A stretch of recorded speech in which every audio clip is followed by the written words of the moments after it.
What's up, guys? Kai the Fish Guy here today, and we are getting after it on the water right now. We have got a nice and calm overcast day with very little wind, actually.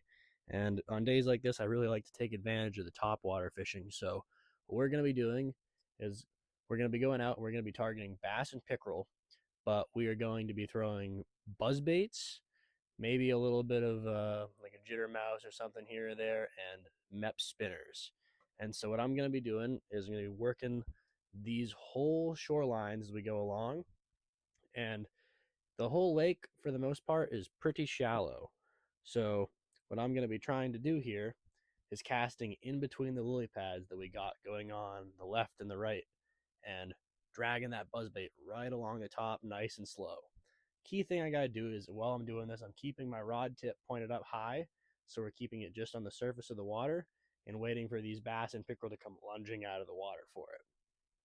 When it's overcast like this, fortunately, you don't usually have too much wind, but it is a little bit on the rougher side right now too. And we're going to be really hoping to just have these fish strike right off the bat.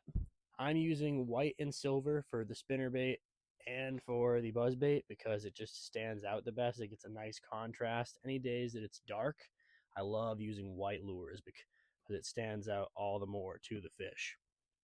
So cruising along here, and I pick up a few left and right, a few small bass, a few small pickerel, but nothing too exciting. And the goal is to try and just stay consistent with these casts.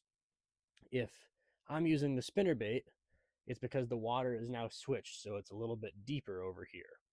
So what I'm doing is I'm casting out and I'm trying to dodge these lily pads, but I'm letting it sink for 1 to 2 seconds, and then I'm slowly reeling in just to keep it on the surface of the water, but at the same time not too far down that I'm snagging all the weeds and junk that's actually around me on the boat.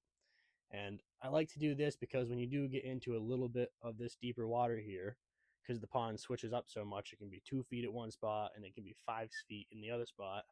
It allows me to kind of get a mixed range on these fish, because the pickerel are going to be either hiding right under the lily pads or a little bit deeper, kind of cooling themselves off. From the forecast, from what I saw, it seems like it's going to actually clear up come the later on hours in the afternoon, and that's when I think the bite's really going to pick around.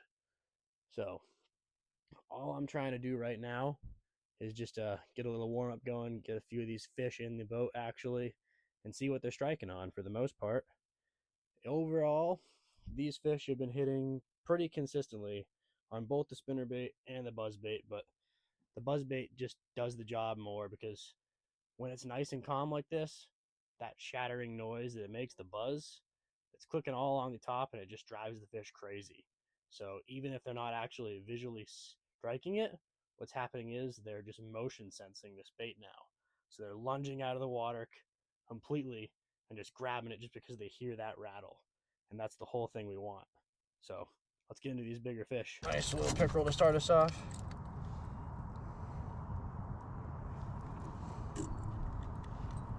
Yeah, he hooked himself quite nice.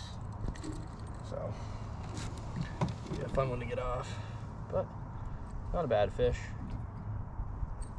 And so it's actually been pretty slow. The wind picked up a bit, but getting into a few more here. A little pickerel here, still not even close to what we're looking for, but they're out here, and just gotta be patient. I'm out a little bit more in the middle of the lake now, so we have way more space to actually cast, because although most of the pond is covered in weeds and whatnot, out here you get a little more clarity, so I can work the spinnerbait just a bit better. The buzzbait wasn't having too much luck right now, but I think on the far side of the pond, where it's a little more connected, probably have a little better luck. We're still going through the middle of the lake here, and this one's a little bit better. It's a much nicer pickerel. I'd say maybe 14 inches, 15. So getting there, but got some ways to go. The good thing is they're starting to bite, and the real winner is the mep spinner here, because with the light amount of wind that we got going, Just running it through all the weeds here, and it stands out really nice and clear, especially on this overcast day with the white on the bottom of it. So let's keep getting more ones like this. See what we can do. And a little further down the channel, that's another one. Not a bad fish either. Got him just on the bottom of the lip here, so that's nice, because pickerel are not the most fun fish to unhook, but it calmed down pretty good over in this corner, so I think we might get into some nicer fish. Hard to say for sure.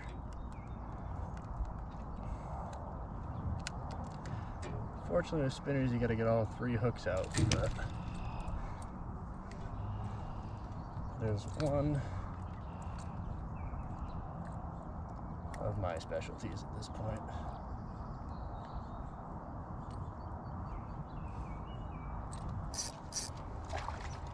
So not long after, I came into this small little back section behind all the above ground like mud pits, and I hooked into a pretty nice bass. Finally got one right on the buzzbait. Not a bad fish at all.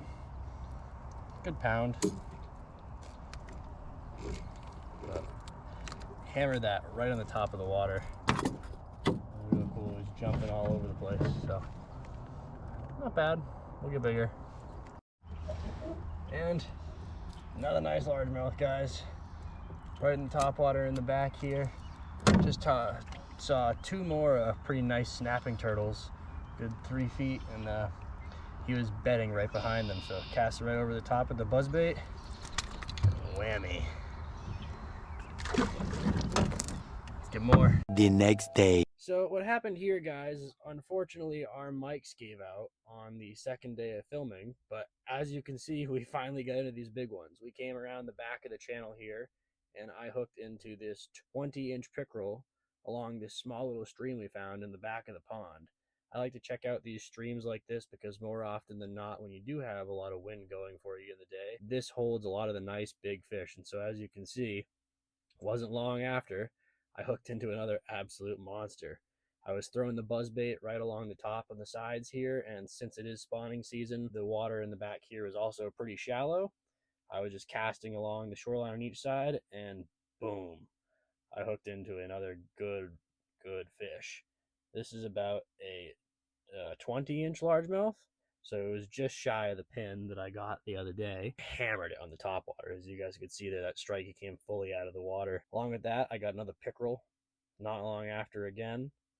I mean, they were just non-stop biting once I got from the back of this cove here, so it was really cool to see that kind of happen, because most of the day I was just producing these small fish going back and forth, a little bass here, a little pickerel there, and came to the cove where it was calm. The sun finally came out, and it was just, the bite was electric. I mean, you could see the pickerel just fully lunging out after the buzzbait, chasing it down too. And something really unique when you throw buzzbaits for pickerel is they almost rise a little bit on the surface of the water here. So you'll actually see the fork in their tail off the caudal fin come up out of the water and start to chase and move towards your buzzbait as you're looking. So it's like, you got to be careful to anticipate it, because if you pull that hook too early, you're more likely to miss the fish. But I reel them in nice and slow and just keep that rod tip up, and boom, hooked into this really nice pickerel. For the most part of this day, I found that the buzzbait was what was doing me all the favors compared to the spinnerbait, and it's because here there is just so many weeds and lily pads that even though it was this early on in the year, I was just killing them on the topwater, because the only way you can actually get your bait to move through here. You're sticking on weeds and lily pads and muck every other 30 seconds on these casts, because it's just so thick and condensed with a lot of algae overgrowth. Milfoil is a real problem in a lot of bodies of water in Massachusetts, and I noticed it in this body of water for sure. So here we move back out a little bit further in the center of the lake, and I actually was throwing the spinnerbait here because now I needed to make sure it's a little bit deeper water. You know, the top isn't going to have the bite. So I'm hooking into these bass, and all I'm doing is just slowly casting out and keeping the pace that I'm reeling in really calm and consistent. I let it sink for 2 to 3 seconds, and the bass were just loving it. Now that the water had actually cleared up and the sky was giving me some nice blue sun rays coming down, I was just basically letting that reflection do all the work for me. Even getting some kivers here and there. Everything wanted a piece of it. Not the main goal, but it's still fun to get a fish like this every once in a while. They do give a good fight, even though they're more often than not a bait fish for people. I find that when you get the nice clear sunshine like this, the Mep spinner, I always go silver over the gold because it just causes so much more of a reflection. And some people say when you have murkier water that this is the time, okay, you want to throw the gold because it'll stand out a little bit more, but no matter what, I like to use the silver. It can be clear water, it can be murky. To me, these fish were just hammering no matter what I threw them. Here was actually one of the biggest ones we got of the day right here, folks. Pickerel was a solid 3 feet. I'm finding that the fish really weren't slowing down. As soon as the sun started to come out, you can go out on bodies of water like this and it can be hit or miss, especially when you're fishing new terrain. If you're a big topwater fan like I am, then this is the bait to use, because buzzbait, you don't have that. The hook is open to the surface, and as long as you're reeling nice and slow along the surface, you're not putting a lot of tension, you're not getting stuck on the weeds as much. What happens is a lot of people, they get hasty, they're reeling too quick, it's getting snagged along the whole bottom of the water. If you're hitting those weeds, you gotta rechange it every single time. If you don't pull, don't put tension, you're just keeping the rod tip up and slowly reeling in, you're not getting that drag as much, and you're gonna have a lot less weed picking and a lot more fish catching. Whack that like button and subscribe to catch more fish.